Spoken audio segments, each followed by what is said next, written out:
8 de la mañana. Ahí se puede ver. Yendo a encontrarme con mi primo.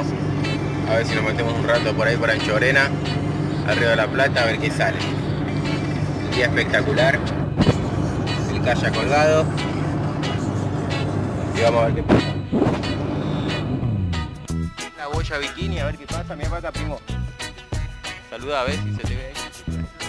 Sí, sí. Ahí está la boya. Ahí está la costa.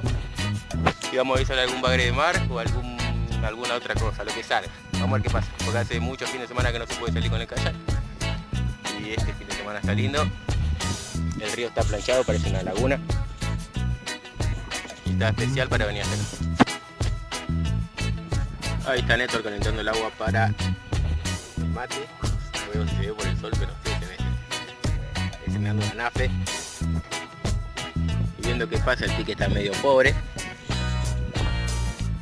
Pero bueno, allá tiramos una bollita.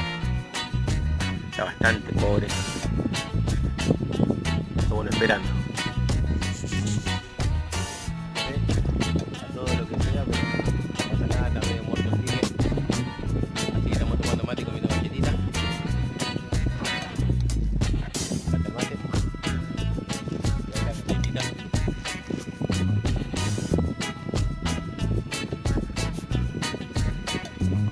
Y así seguiremos hasta que salga algo. Pero esperemos que no empiece a picar cuando nos vamos. Doblete, un amarillo y un muy lindo peje, hermoso peje, el amarillito ahí.